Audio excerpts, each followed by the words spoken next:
you went through some tough times, but I'll tell you something. I saw you, I forget. Well, I saw you, I've known you a long time, and I saw you at your peak. I also saw you during those bad times. And you know what always impressed me?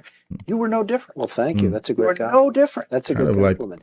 You can't take it too seriously. I mean, I know you're going to be up. I'll be up. I'll be down.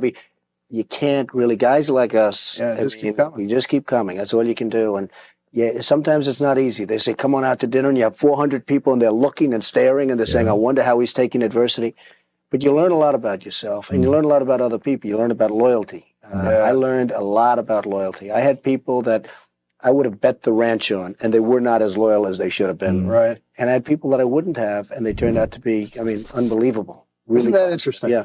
So you just can't tell. It's not color. It's not race. It's not religion. It's not anything, Roger. You just can't tell.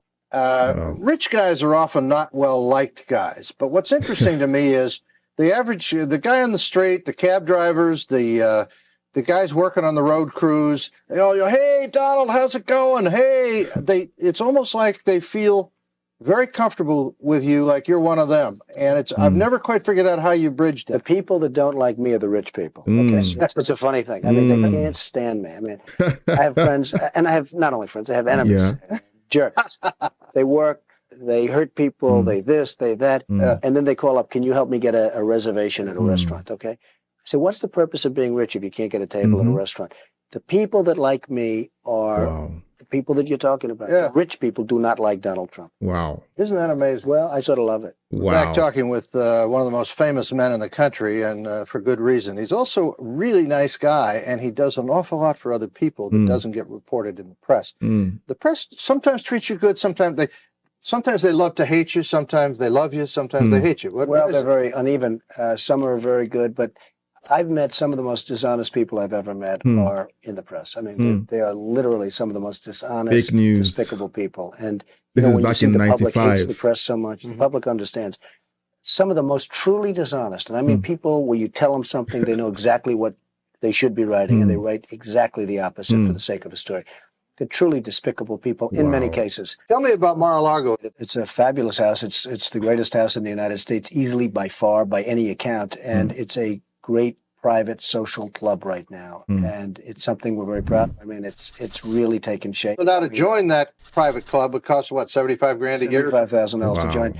And during the bad times, I'm sitting here with this house that cost a fortune to maintain, $3 million a year, and I'm saying, is this ridiculous? And I started this process to get it into sort of an income-producing thing.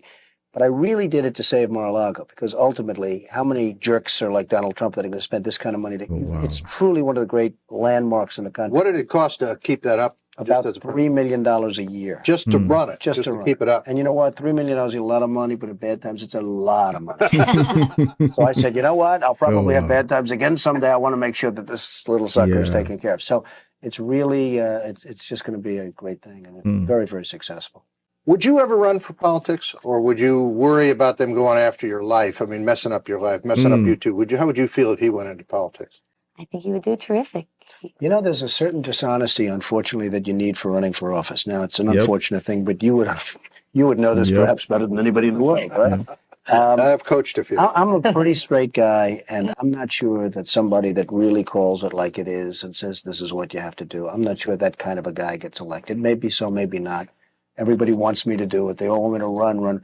But I would take a much harder stand. I'd take a much more difficult stand, I would say. Make a couple of enemies. I think I'd make a lot of friends ultimately. But I'm not sure that type of person is really electable. Wow. Like he said this way back in 1995. And everything he said would happen is what happened during his first term. And the press, of course, right on cue, turned on him. It's crazy. Like, this is like a time capsule. Let me know in the comment section if you're enjoying this video.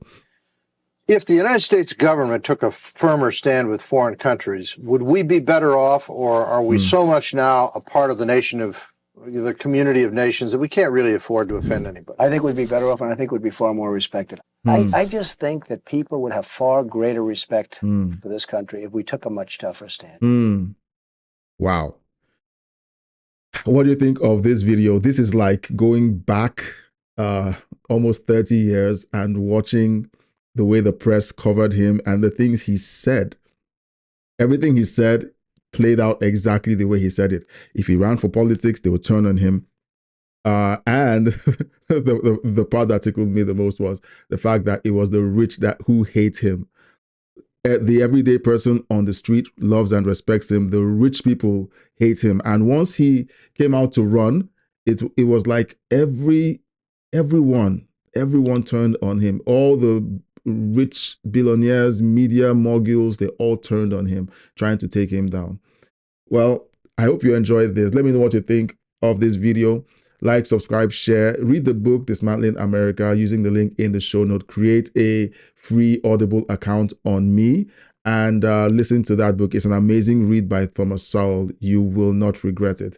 And YouTube thinks that this video here will be a great one for you to watch.